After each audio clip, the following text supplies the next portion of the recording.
près à 2 piastres de l'heure en arrière des gars de la Côte-Nord puis des gars de Nordoc-Ville, parce que Nordoc marchait dans le temps. C'est comme ça qu'on était. Puis les conditions... fait qu'on a dit, nous autres, la grève, c'était pour dire, on va aller réajuster ces salaires-là. Il faut rester ajusté avec eux autres. Puis par rapport aux autres mines d'amiante, c'est tout pas mal semblable? Ou... C'était tout le même salaire partout. OK. Mais dans ce temps-là, on se parlait pas. C'est tant de ça, puis tout le monde acceptait ses conditions. Puis le monde se parlait quelqu'un des épiceries, ils se voyaient entre eux autres, les travailleurs, mais pas au niveau syndical. La grève de 75, ça a duré 7 mois. Ça aurait été pas mal moins long si on arrêtait toute l'amiante en même temps. Nous autres, on était à peu près 3500 ici dans le temps. Jasmineville, ça, c'est autant que nous autres. Ça faisait pas longtemps, mais puis ça s'est rendu avec la CSD. Il avait quitté la CSN? Oui, avec la CSM, c'est avec la CSD.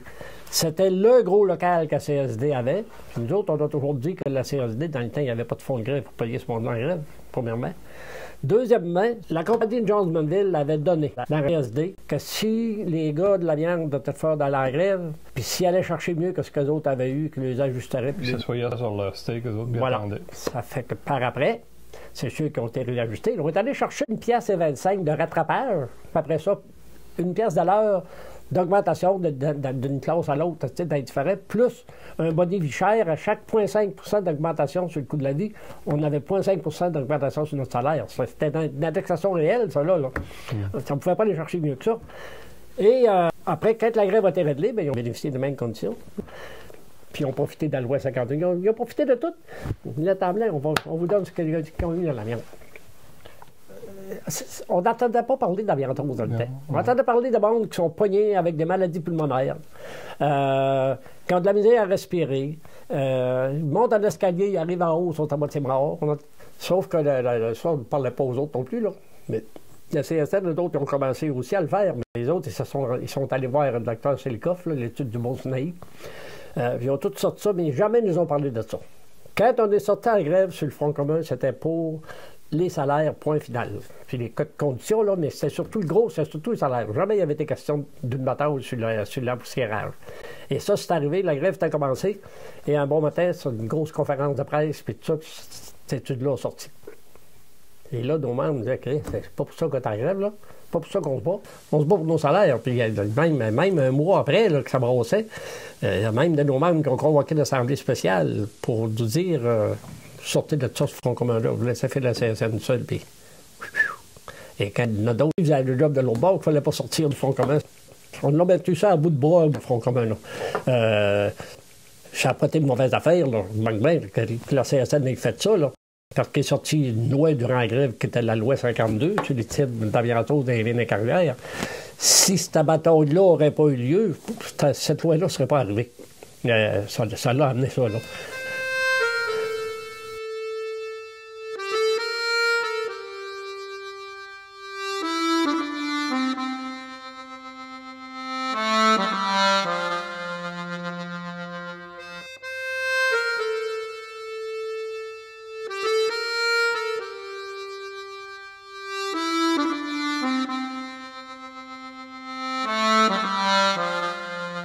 Ça change beaucoup de choses, ça, dans le rapport de force avec les compagnies ou avec la compagnie chez vous, puis les compagnies de l'amiante en général? Ben oui, ça change des affaires parce qu'à un moment donné, quand c'était le temps de rentrer aux mines, d'abord les examens étaient beaucoup plus sévères.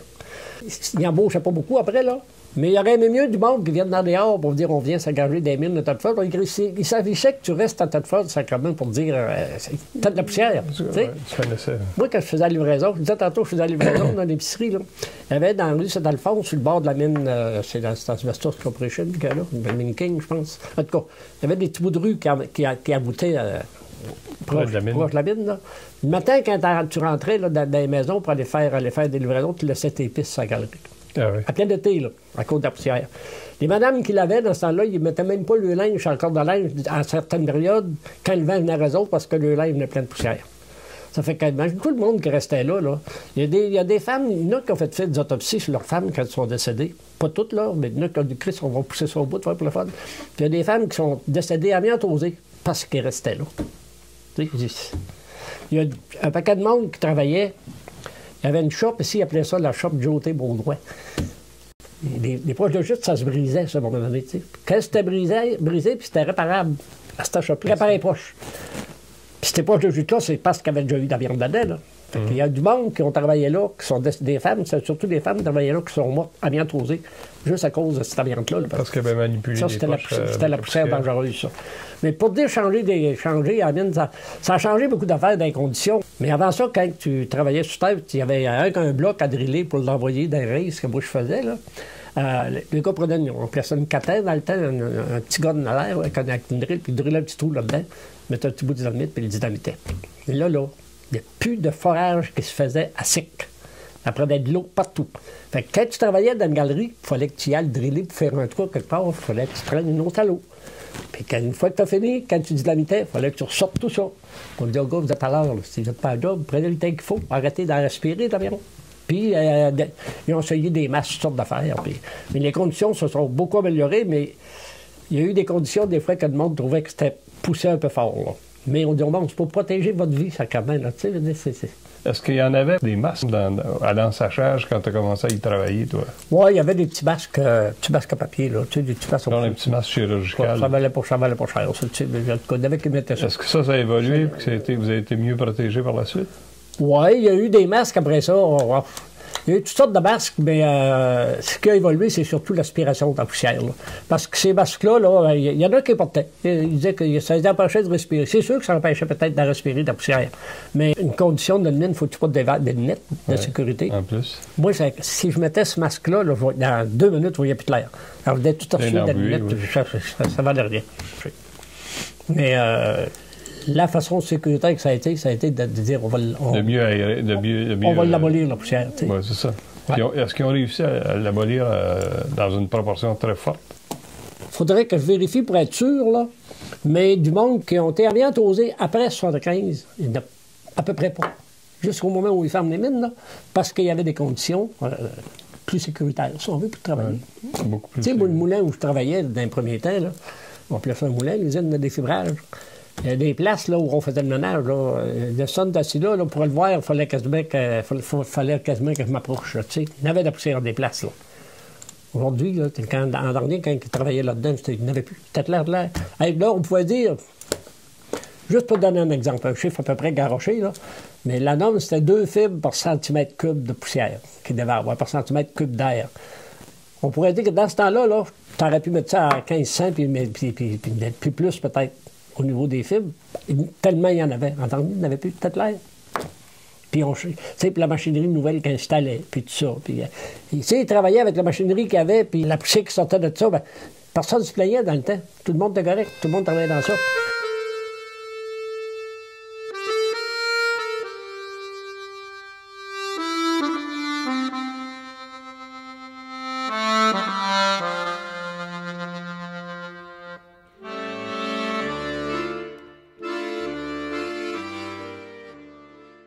Après ce conflit-là, est-ce que c'est dans ce temps-là que tu as commencé, toi, à t'intéresser un peu à la formation sur la santé et sécurité? Oui. Oui, quand le conflit a commencé, j'avais suivi à peu près l'ensemble des cours de métallo.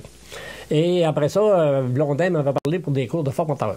C'est ça, c'est juste quand Blondin est arrivé que ça a commencé sur la formation de formateur. C'est ça, je ne l'avais pas avant. Blondin m'avait parlé de ça. Il n'y avait aucun problème, tu es capable d'être là. En tout cas, j'avais accepté. On va commencer par ça. Cours de délégué, j'avais suivi le cours de formateur pour ça, puis formateur pour le cours de santé et sécurité, puis le cours d'officier. Comme a fait ta job, chaque officier, les secrétaires, puis le vice-président, puis tout ça. Puis le président, je m'en rappelle, parce que le président faisait une session à un moment donné, puis j'avais commencé avec les gardes à boire montant, puis rendu au vice-président. Maintenant, le président, il dit, Chris, puis dis-moi, ce qui se passe là-dedans que je fais dedans, mais c'est ça ta job. C'est rien faire, c'est de faire travailler les autres, voir ce que les autres le fassent. Non, mais c'est ça. Puis, toi, tu as suivi des cours de formateur, donc tu as donné des cours, pas juste à ton syndicat. Non. J'ai donné des sessions à grandeur du Québec, de l'Abitibi à Lévis jusqu'à Côte-Nord, puis les îles de la Madeleine. On était là pour 3 jours, puis on a metté 7 jours parce qu'on avait voyé une tempête de neige. Tu pars pas de là. On n'a pas capable d'en dire. Non, ça a été une période que j'ai adorée. Ça a dû te permettre d'avoir une vision, une connaissance de l'ensemble du mouvement syndical métallo. Voilà. Tu es en contact aussi avec d'autres syndicats. C'est ça. Puis de d'autres aussi. D'abord, de rencontrer du monde comme ça, de tous les coins du Québec. Chacun a ses problèmes, chacun a ses façons de régler. Il y a des affaires qu'on peut transposer ailleurs, puis que le monde s'entraide entre eux autres, puis tout ça. Je me dis, c'est un système merveilleux. Ça, Blondin avait formé. Et là, je me suis dit, moi, ça me tente, moi, tout, d'en faire des sessions de formateurs. Je parle de ça à Michel Matt. Michel Matt, il dit, ça prend 3 affaires pour faire un cours de formateur. Ah oui? Ça prend quelqu'un qui veut le faire. Ça prend un groupe qui veut l'entendre, puis ça prend quelqu'un qui veut t'assister pour la première session. Bien, quelqu'un qui veut le faire, on a ça. Le groupe, on va en former un. Quelqu'un qui veut m'assister, ça te tente-tu? Michel Matt, il dit, parfait, on a tout ce qu'il faut. On a fait une. On avait fait une, c'était au Holiday Inn, c'est à rue Sherbrooke. Ça avait été pas si pire, on avait fait ça. Puis c'était Normando, qui était CA dans le temps, qui était avec moi. On s'en était bien sortis. Fait que Michel Matt, il dit une coupe d'affaires, mais il dit, ça vaut même pas la peine que je te le dise. Tu vas t'en rendre compte toi-même. Il dit, continue dans l'affaire. Je l'ai fait pas comment faire. J'ai même été en faire en Afrique. Ah ben oui, plus tard, oui. Ouais.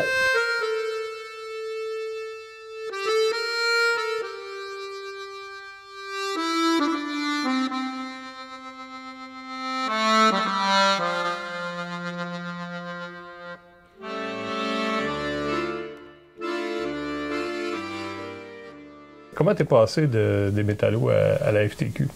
C'est Blondin. Il dit, je veux te voir. Il dit, il y a un poste ouvert en permanence à la FTQ. Au début, c'était 5 ans. Et il dit, tu vas appliquer sur ça. Moi, là, la FTQ, je ne suis pas sûr, là, il faut que je laisse ma job. Tu sais, tout ça arrive, là, là, puis... ouais. Ma femme est infirmière.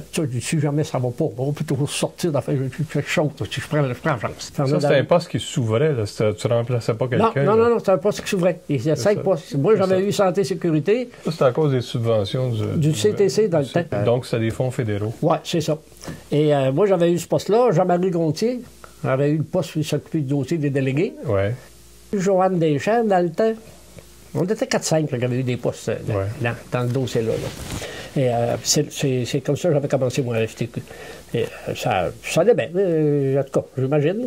Dans la mer, j'en ai amené, j'ai dit, si j'avais entendu parler de moi, puis il y a quelque chose qui ne marche pas aussi. Il dit, fais-toi la pas, mon petit Chris, s'il y a de quoi qui ne fait pas, il dit, je vais t'appeler. La mer, même, je l'avais invité une couple de fois à mes sessions. Quand je finissais le vendredi, dans la mer, je venais rencontrer le monde. Le monde, il aime ça, il parle à une statue quand il le voit. Puis de temps en temps, il venait. Hey, le monde, il rêvait. Quand je lui disais, hey, Louis Labert va venir vendredi après-midi. Il va venir dîner avec nous autres, puis c'est lui qui va venir faire le clore là. Mais il n'était pas trop disponible, Labert, le vendredi après-midi surtout, hein, mais il aimait ça. De où j'avais invité une fois. C'était supposé durer une demi-heure, 3/4 d'heure au maximum. Ça faisait 2 heures qu'il était parti et il n'arrêtait pas. Il aimait ça, Fernand, jaser. Il aimait ça parler. Mais Fernand, il était intéressant. Mais c'était un autre style que Louis Labert. Oui. Vois-tu, j'ai fait ça, j'avais commencé en 78 jusqu'en... J'ai fait ça 20 ans, jusqu'en 98 à FTQ.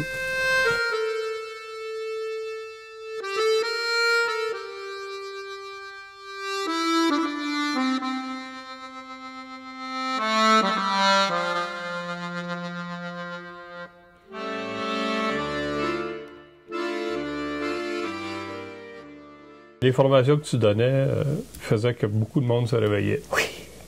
Quand ça a commencé, le droit de refus, qui regardait comment il y a eu le droit de refus, puis comment ils ont été gagnés, puis tout ça. Le monde qui exerçait un droit de refus en bas des formes, qui savait que oui, c'est dangereux, il est gagné les affaires.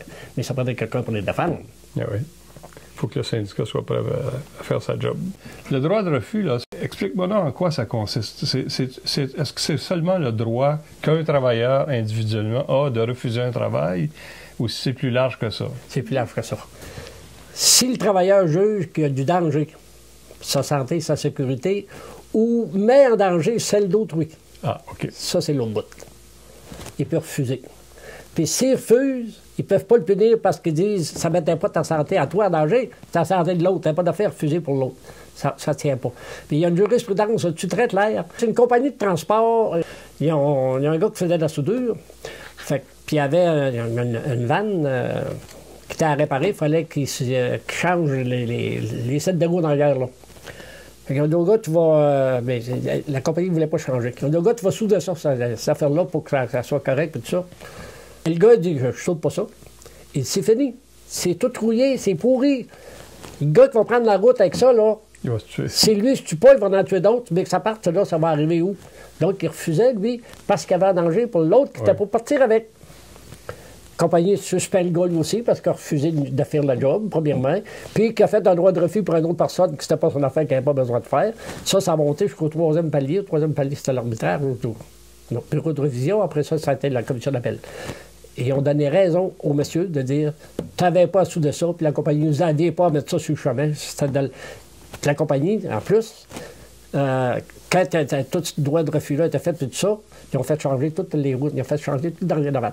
Fait que ça a donné encore de quoi de valable pour le gars qui défendait le droit de refus de celui qui l'avait fait, là. Fait qu'on dit, ça aurait été dangereux, donc le monsieur était parfaitement justifié de refuser de réparer ça, parce que ça en allait sa route, ça aurait pu blesser d'autres personnes. Une session des filles qui travaillaient dans les bureaux. On parlait de ça, droit de refus, des conditions de travail, puis tout ça. Puis elle dit, viens, c'est trop gêné. Elle était véhiculateur, elle lève ça, regarde, elle avait toutes les jambes rouges, le bas des jambes. Toutes. C'est ça. Elle dit, il y a dans les tapis, elle dit, on m'a fait venir quelqu'un pour faire une étude, il y a des genres de bébites là-dedans, là, en tout cas, là, qui grimpaient après les autres. Qui grimpaient après les autres, puis se faisaient piquer de même. Mais je dis, refuser de travailler dans le bureau-là, ça n'a pas de bon sens. On ne peut pas refuser de travailler, voyons donc, on ne peut pas refuser, c'est notre job et tout ça. Fait que là, je les explique tout au complet les autres aussi. À partir de A à Z, y compris salaire qu'ils ne peuvent pas couper et tout ça. Ils ont retourné la job. Le premier matin, il était 3 filles à manger comme ça. Il y en avait 2 qui étaient là, puis l'autre n'était pas à ce soir, elle était restée au bureau. Les 3 filles ont dit, on ne travaille plus là-dedans. Il faut vous changer de tapis, vous allez mettre soit de la céramique ou de... La compagnie nous a donné un coup, ils ont tout changé. T'sais, mais ils ne savent pas. Ah, c'est des gens comment il y a de... Puis moi, c'était pour ça, la formation en santé, que j'aimais ça. Mais le monde découvrait des affaires, des fois, ils ne savaient pas de bon sens. Une affaire, j'étais content en dînant tantôt, la madame au Nancy, tu sais, qui est dehors à 40 ans moins 44 degrés, là, puis qui roule des bio aussi, puis que même pas de salle à manger pour prendre le dîner chaud le midi ou quoi que ce soit.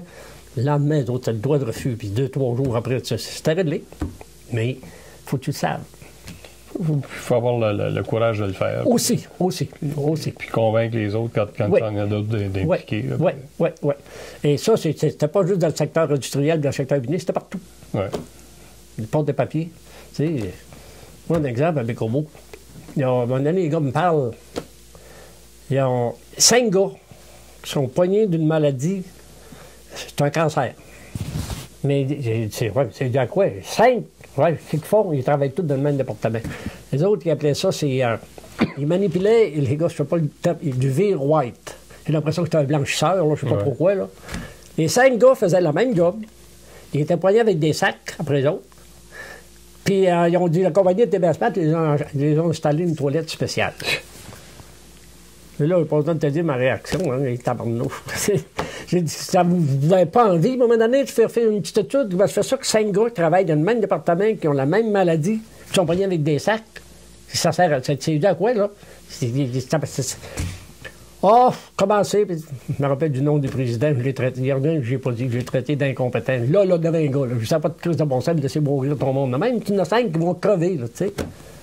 Mais par après, les gars ont commencé à faire des affaires. Mais tu sais, c'est parce que des fois, tu as des directions qui sont là. Ils veulent protéger le job, ils veulent rien. Tu sais. Ils veulent être tranquilles. Puis ils ne passeront pas en compagnie pour rien, mais du restant là, ben, c'est les autres qui payent pas. Ça, j'en ai vu trop. Ouais.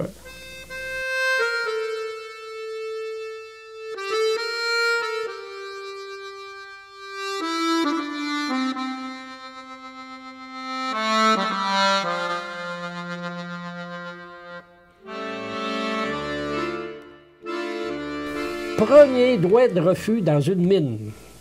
Premier droit. Quand la loi a été adoptée, c'est chez nous que ça s'est fait. Ah oui? Oui. À propos de quoi? Nous autres, on avait une gang de gars en sous-terre, on appelait ça des general labour, général laboureurs.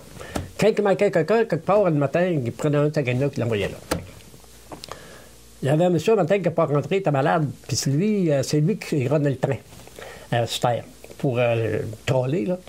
Puis ce train-là, il avait déjà eu un accident, il avait écrasé 2 personnes, dont un restait en film la balance de ses jours, Guy Pelchot. Puis faisait longtemps qu'on disait à la compagnie, nous autres, faites installer quoi pour qu'ils virent d'abord le train. Parce que quand ils rentraient dans la galerie de train, c'était toujours du reculon. Puis il y avait des fois 8-9 wagons dans l'arrière de ça. Ils ne voyaient pas ce qui se passait en arrière. Là, c'est le gars qui était en arrière. Il fallait qu'il voie ou qu'il entende que le train s'en venait puis se tassait. Puis un coup, le train il avait comme déraillé. Le gars en arrière s'était tassé, mais ils se sont fait écraser tous les deux. Fait que ce matin-là, il demande à... On peut dire son nom, c'était Serge Giard, il est décédé aujourd'hui. Ils ont dit, Serge, matin, tu vas aller conduire le train. M. Talbot ne peut pas rentrer, puis tu trouves conduire le train. Puis lui, il était déjà dépressif, il prenait des médicaments. Puis, non, il dit que je conduis pas ça. Et il dit, il y a eu 2 gars qui se sont fait écraser. Et il dit, ça fait longtemps que j'ai demande avec le comité de santé et sécurité que ce train-là change de direction, que c'était rentré dans la galerie, puis la compagnie ne veut rien savoir. Il dit, en matin, il dit, je refuse de le faire. Puis moi, j'avais dit au gars, quand la compagnie va vous demander pour conduire le train, puis si vous le conduisez, ils régleront jamais le problème. Le jour où quelqu'un va dire, je ne le conduis pas, matin, je refuse, ils n'auront pas le choix de le régler. Parce que quand il y avait un droit de refus, puis c'était bien clair dans le loi, la compagnie ne pouvait pas remplacer celui qui refusait. S'il y avait des conditions réellement dangereuses, puis c'était le cas, là.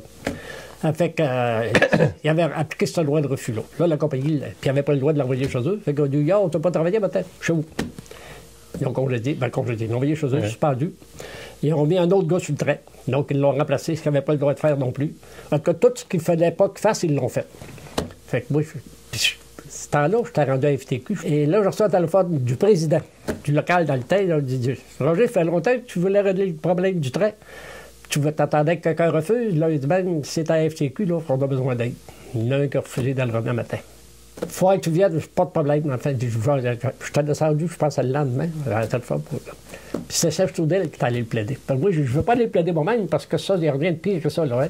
Serge Trudel est allé le plaider. Fait que Serge, comment tu veux que je plaide ça? J'avais tout ce cancer. Puis j'ai dit, je vais être là. Puis j'ai dit, s'il y a de quoi, là, devant dans un journal. Ça n'avait pas passé à CSST, ça avait été refusé. Mais quand ça avait passé au deuxième stage, là, ça avait été accepté. Et la compagnie n'avait pas été mise à l'amende. Il y avait eu un détail dans quelque part, mais la compagnie aurait dû être mise à l'amende en plus. Là, parce qu'ils l'ont envoyé chez eux, ils n'avaient pas le droit. Ils l'ont remplacé, ils n'avaient pas le droit. Ils ont continué à utiliser la machinerie dangereuse, ils n'avaient pas le droit. Ça a été, puis je ne sais pas qui disait, on dit, la mine, on dit, c'est pas vrai qu'ils vont commencer à implanter un droit de refus des mines, ça n'a pas de bon sens. Fait qu'on l'avait fait, puis on l'avait grogné, puis ça avait été su d'après mal l'ensemble des mines. Fait que ça avait été la première fois sous terre qu'il y avait un droit de refus d'exercer.